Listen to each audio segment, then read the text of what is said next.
Hello, and a very warm welcome to this initial workshop held in Engage in virtual reality. My name is Nick Jenkins. I'm a senior lecturer in sociology and social policy at the University of the West of Scotland, and alongside my colleagues, Dr. Anna Jack Woch and Dr. Louise Ritchie, we currently convene the Multi-Species Dementia International Research Network. I want to start with a quick acknowledgement of our funders here, the Royal Society of Edinburgh, who through a research network grant from the Society, we are able to fund and deliver these virtual reality workshops.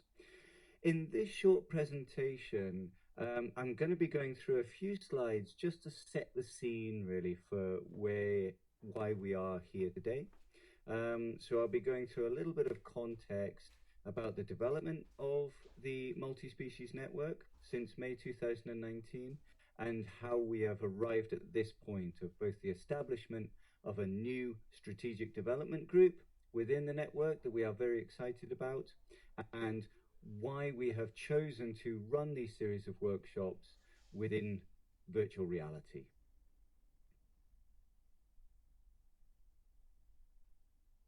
So if I can begin with a quick timeline here, actually charting this really helped me personally to appreciate just how far we've come since May 2019, when Anna, Louise and I first hit upon the idea of organizing a one-day workshop on the theme of multi-species dementia care, current practice and future possibilities, which we received some funding from the British Society of Gerontology for.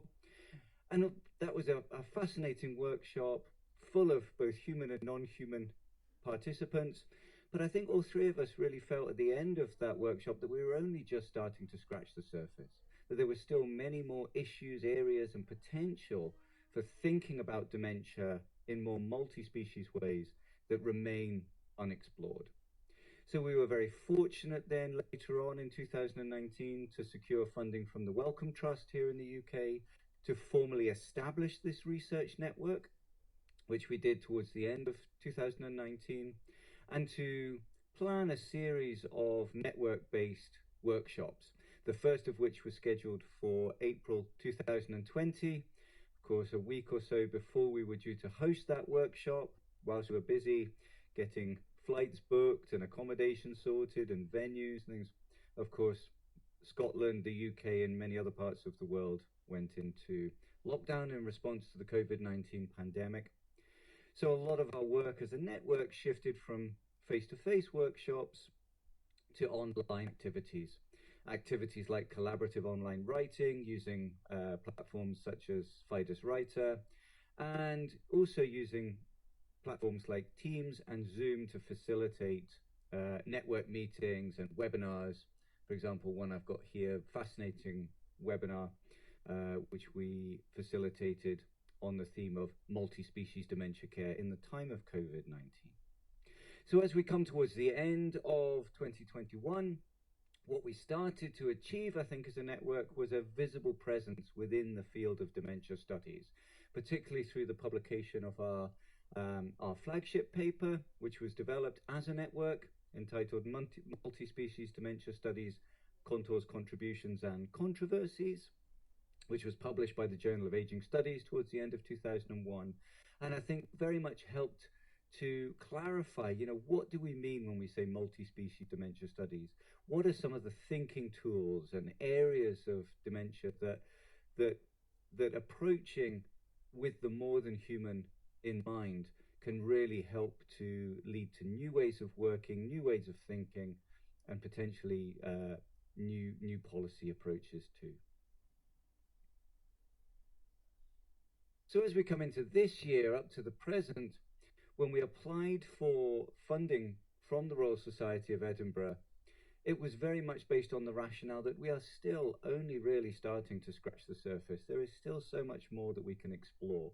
We've started to chart out some thematic areas, started to look at thinking tools and approaches and methodologies, but these are very much at an embryonic stage. So we applied for funding from the Royal Society of Edinburgh to continue this series of meetings and continue the network's evolution. Now that led to two things. One, the decision to try and evolve our series of online meetings into the virtual environment, which I'll go on to talk about in a moment. Um, but crucially as well, and the reason that we're all here today was the decision to establish a new strategic development group within the network. And again, something which I'll spend a little bit of time on a subsequent slide talking about, but everyone that we've invited to the strategic development group are members of the network, some of whom who have been with us from the very beginning, others who have joined us more recently, but all of whom we have reached out to you because we feel you have something extremely important to offer in this exciting new phase of the network's evolution. So as we come up to the summer of 2022, we are in a very exciting time in the development of the network. We've recently had a proposal for an edited book accepted by Bristol University's Policy Press on multi-species dementia studies towards an interdisciplinary approach. So that is very much focusing on how we work together across the disciplines, across the arts, humanities, social sciences, biomedical sciences, veterinary practice, and health and social care practice, in order to communicate together and build new areas of work and new capacity for innovation. And as we come to this initial meeting of the Strategic Development Group in virtual reality, we're very, very excited about this. This is very much a new experience for all of us. So I want to spend a bit of time just talking about why we have decided to do that and how we see the Strategic Development Group evolving. So as I say, the Strategic Development Group, we are a new group. We're meeting in August 2022 for the first time. But we are a network, we are a group of network members of approximately 20 from across continents, from across academic disciplines, from across fields of expertise, from across both research and practice. But really what we see the Strategic Development Group as existing to accomplish three key missions, if you like, three interconnected missions.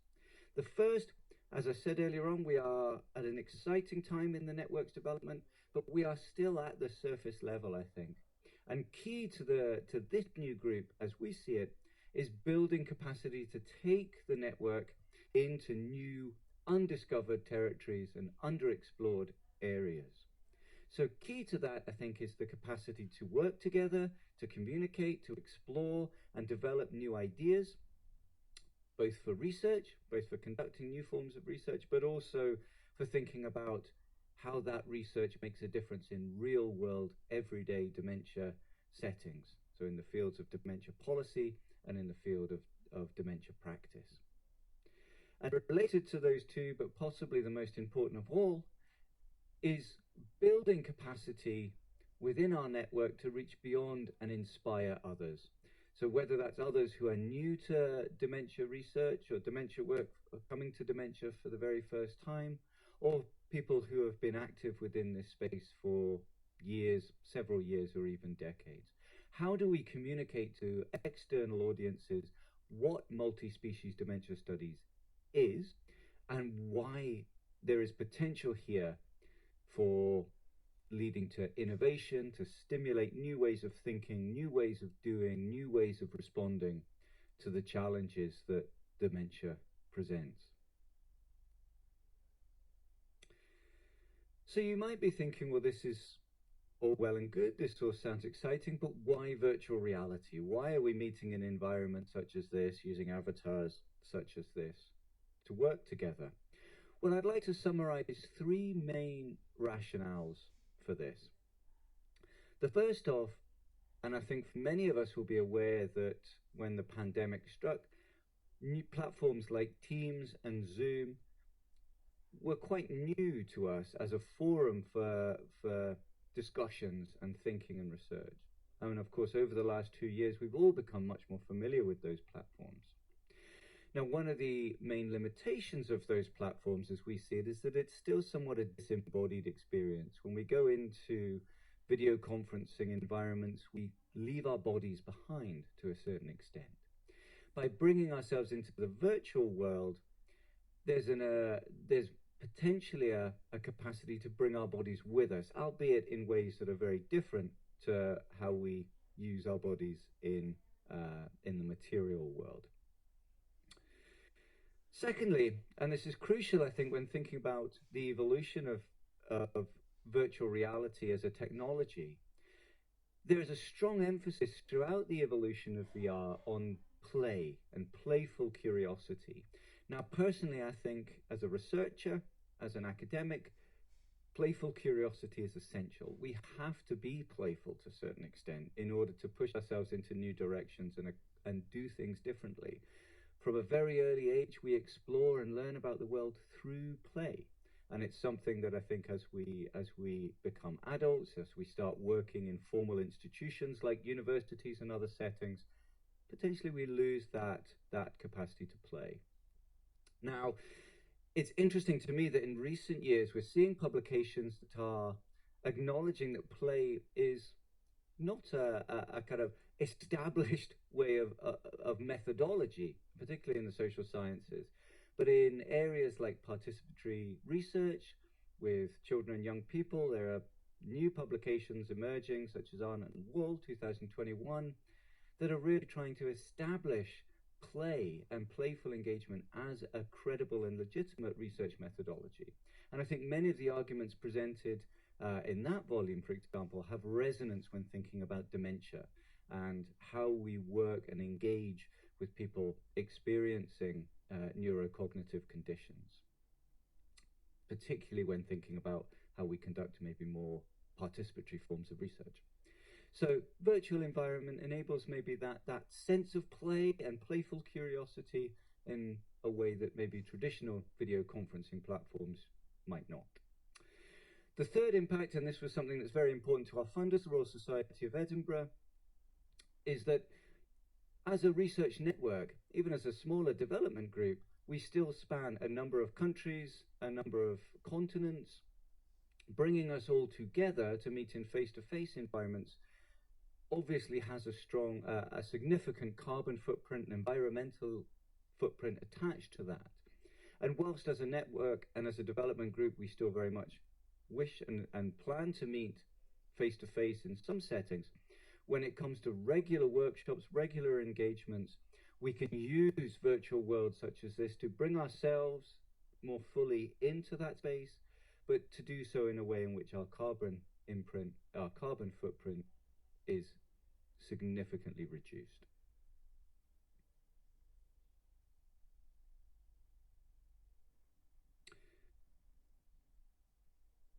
So those are some practical reasons, but I also want to highlight, I think, some of our thinking as where we see these series of development group meetings as going and how we can best make use of the virtual environment to immerse ourselves in some of the issues and its situations in which we're looking to develop our understandings of.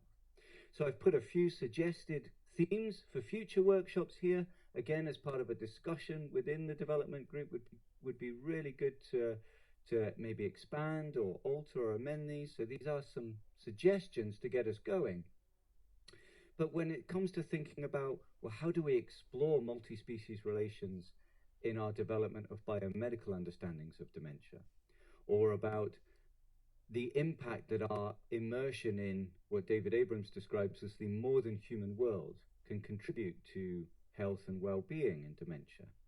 When we're thinking about how we can connect policy approaches to dementia to the much broader policy challenges that we face in the 21st century, especially around the climate crisis, the impact of which will be felt by many people living with dementia across the world. When we're thinking about the potential for human-animal interaction in everyday dementia settings to facilitate zoea. When we're exploring issues such as this and many others, we can make use of the many, many virtual worlds that that metaverse platforms such as Engage may offer us, to locate ourselves in the environments that we are exploring, and to use some of the objects, the sights, the sounds, the things that are somewhat unique to virtual reality in order to aid our explorations.